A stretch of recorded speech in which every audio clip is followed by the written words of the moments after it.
You've heard all the methods of tackling potential complications which occur during surgery and various surgical techniques that you can utilize. But what probably gives us more tension is when the machine breaks down, because suddenly it becomes a technical issue and you don't know what to do, and you're worried about many things. So let me highlight some things which you can do to prevent, reduce, or possibly even eliminate these issues.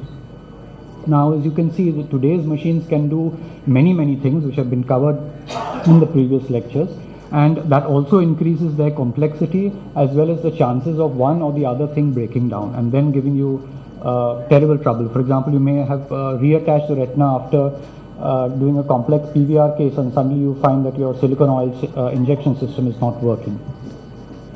So the first and most important thing that you should look at, which probably people don't look, is look behind the machine. Most of these machines are Venturi machines. They are driven by gas. So you must know and understand what the pressure readings are and what are they supposed to be. Recently, my nephew told me he learned how to drive, but the first thing I asked him, do you know how to change the tire? So most vitreoretinal surgeons, if you ask them, what are these settings at the back, and do you understand them, and can you attach one of these valves and see the settings? Most will answer they don't know. There are two settings generally. One is the cylinder pressure, which you should know for your particular machine, and the second is the pressure which is going to the machine. So here you can see the cylinder pressure is full, but there is no pressure going to the machine, and you must change the lever so that it is in adequate range. Only then will your machine work. You may find that this reduces and then suddenly your machine is not working. The other one is, of course, is the connection to the back of your machine. Sometimes there's a leakage there. Any leakage in a pipe where there is air is very easy to test. Just put betadine scrub on it. If it bubbles because it's a soapy solution, you will find that there is a leakage. Being complex machines, the first and most important thing that you must do, and make it a habit, is check the machine. Just press the buttons of the different functions before you start. Some people are so used to, they just think, oh, I've got a 40 lakh machine, it's going to work, there's going to be no problem. But that's not the case. And you do have the time, while your anesthetist is getting ready, while your scrub nurse is getting ready, instead of just fiddling around doing nothing, just press some buttons and see that there is no error. Like, for example, I got this error when I was testing the machine, and therefore I realized that certain functions were not working. And then I realized it was because of a pressure setting. I adjusted the pressure and this error message went away. But it saved me the bother of having tension during surgery. Next, let's look at a few of the points. Now, when it comes to infusion, suddenly you may find that there is hypoton in the eye, or suddenly there is a choroidal which is developing. Don't look upwards towards God, but look at what is on top of the infusion pole. And look at the two things. One is, of course, what is the height. Now, it's very often that the height changes because many of the new machines have memory settings. You know, memory setting 1, 2, 3. And by mistake with your foot pedal, you may change the memory setting, and that also changes the height of the pole. And you may find that the height has suddenly gone down, or if you're doing multiple surgeries, that your bottle is over. Okay, blocked infusion is again something which can occur because of two simple reasons. One is there can be a kink because the connection here has slid down from the side, or it can occur because your assistant has put an artery clip and it has by mistake clipped the artery itself. So better than using artery, you should always use one of those sticky tapes. But even then, be careful because sometimes they can slip off, as it has done in this case, and in that case the whole system can be yanked off from the eye. So this is what can happen. You can find that your infusion line has suddenly come off. It's important to know that these things do happen because one is you're rotating the eye, secondly you're not looking what is happening outside the eye because all the lights are switched off and you're looking only at the retina. Again, of course, as has been highlighted, another way is to ensure that the infusion is inside is used to use a light pipe and see that you are able to visualize the tip in the eye. Of course, the newer machines have automated infusion, but it's important to understand that the setting that you put on the machine is not the setting of necessarily of the pressure in the eye. There is a difference because of friction, length of the tubing and other factors. Now, vitrectomy cutter problems. Problems can occur because first and foremost, your OT assistant or the staff in the OT may not be the same ones, or there's some new person who's come in and they may not know where to connect it. Most of the machines have a little light at the side, so that when you select that particular function, it tells you where to connect. So please see that you are looking at where the connection is being made, because otherwise you may find that you are not getting a proper function. The second thing is, of course, you have various types of cutters now, right from 20 gauge to 27 gauge. And you are sold a whole lot of magic which these cutters can do when when the vendor is trying to sell you the machine. But it's very important to understand two things. One is we all reuse systems. And secondly, the change in the function of reuse changes the entire dynamics of your infusion, aspiration and cutting. Whether it is a high-end phaco machine or whether it is a high-end vitrectomy machine, the moment you reuse, your cassette may be 5th use, your tubings may be 4th use, and your cutter may be 3rd use. Now it is nowhere near what was being sold to you. What is being sold to you is a new machine, new cutter, new pack, new cassette. So your dynamics are completely different.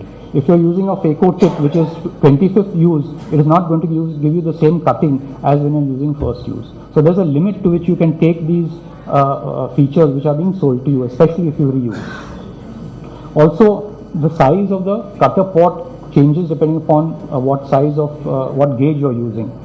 And you must also understand that one of the risks of reusing is that these are all high pressure air systems. If there is a leakage, sometimes there can be a transmission of very high pressure gas which goes from the cutting port into, rather from the pushing port into the cutting port, and you can have a sudden burst. And there have been at least 2 reported incidents in the literature where this has resulted in disastrous complications. So having said that reuse has its limitations, you must also realize whether you're cutting vitreous or you're cutting thick bands. Don't try to, just because you are shown a video where you can use 27 gauge or 25 gauge right touching the retina, if you're trying to use that at 4th and 5th use or maybe 7th use, you may get disastrous complications because that cutter has limited its function in using as close to the retina. In that case, you may have to go in for a new cutter or go in for a larger size cutter and then manage thicker membranes. Fragmatome problems can occur because of 2 common reasons. One is, of course, is that the needle has not been primed, which is the same principle as in phaco. You must ensure that the needle is tightly connected and primed. Otherwise, suddenly you will find that you are not getting phaco power. And the second, of course, is related to aspiration. Most often the complications are because a hard nucleus or a brown nucleus has dropped, and then when you try to do phaco-frag, you may find that nothing is happening. And that is because large chunks have blocked the tubing. So your savior in that case is a very simple device, that is your 3-way. So remove your fragmatome, connect the 3-way, do a flush, test it in a bowl of BSS, and then continue your surgery. So sometimes something very simple which may solve your problem. It's very common nowadays to use external light sources, like because LED is being sold big time, xenon is being sold big time, and therefore very often you use one of these sources, but then you have to use various sort of external connectors. But it's important to realize that unless these connectors mate with your using light source, the end result at the other end of the light pipe is not going to be the same. So you may find, oh, I bought a new LED source, but at the other end you're getting horrible light. That's because the back end is not mating correctly, it is not at the right distance and focus from the actual bulb. As far as diathermy is concerned, you must understand that it is very, very uncommon for the diathermy console itself to break down, hardly 1% chance. So if you are not getting good diathermy, the problem is always ahead of the console. Either the connection to the machine, either the connection to the back tip, or of course to the front tip, which is the most commonest because it has not been cleaned. Silicone oil injection and aspiration, again, a word of warning, these are very, very high pressure settings. So you must test it outside the eye before you do anything inside the eye. So test the aspiration in a bowl and test the injection in a bowl before you start injecting. Otherwise you may have certain unwanted and possibly disastrous complications. Foot switch nowadays can do practically everything that you want, but again preserve the electronics of the foot switch. So it's very important that you must cover these with some sort of waterproofing material. The vendor will tell you, no, it's waterproof, don't worry, but that's not the case. Always cover it with some plastic wrapping material, and that will ensure that your foot switch doesn't give problems. The other thing which you may find people doing in the OT, which you don't realize, is doing this, pulling the foot switch with the wire. Okay, you may not notice it, but as a result of that, sometimes some small wires may break, and you may find that at some point in the middle of a critical surgery, your foot switch has stopped working. So again, avoid these things. And this has happened to me at least once or twice, where suddenly the entire machine has stopped because some person who is new to the OT, either a new anesthetist, some observer has come and inadvertently has yanked off the plug from the back. So this is again something which is, you can put a piece of cloth over the wire which is going to the plug point. We all come across this problem sometimes where the machine completely freezes. In fact, that happened to me about a fortnight back, where I completed a surgery, reattached the retina, I was about to start silicone oil injection, and the entire screen just froze. That's it, nothing was happening. I pressed, I did everything, nothing was happening. And that sometimes you also find, for example, with your mobile phone, that sometimes it's just not working, you're not getting Wi-Fi, you're not getting a signal. So the very simple solution, which works most of the time, it works in fact for your laptop or computers also, is just switch off the machine. Just switch it off. Some machines require a hard press, that means you keep the button pressed and keep it pressed till it shuts down. Sometimes it's just a simple press. Switch off the machine, wait for 30 seconds, 1 minute, restart. I did that in this particular situation, and without doing anything else, the silicone oil function came back. I could inject oil and finish the surgery. So sometimes the solution is as simple as just shutting down the machine and restarting it. The other thing, of course, is modular systems. Modular systems have the advantage that if something is not working, you can take it out, give it for repair, as compared to systems which have everything inside, in which case the entire machine has to go for repair. It also means that you can use external modular systems, like you can use separate light sources, separate diathermy. These are your important backups, because it's very important to complete the surgery rather than having to give it up midway. So if you have a system which is modular, that's a big advantage. Then a backup solution. Now this may sound a little extravagant, but it's surprisingly not. That means, what it really means is have another machine. Now, it actually comes in the natural course. For example, most of us, if you have bought initially a 5 or 10 lakh machines and then you move on to a 30, 40 lakh machine, you would think, okay, let me sell off the old machine. Don't do that. Anyways, you're not going to get a good price for it. Keep it, because it is going to give you that safety of comfort, that if anything happens to my main machine, I have a second machine which you can use. So even if you're maybe getting a lakh or two for your old machine, keep that machine with you, because you know that you are going to have some sort of backup. Also, there is a good second-hand market nowadays available, because people are always upgrading.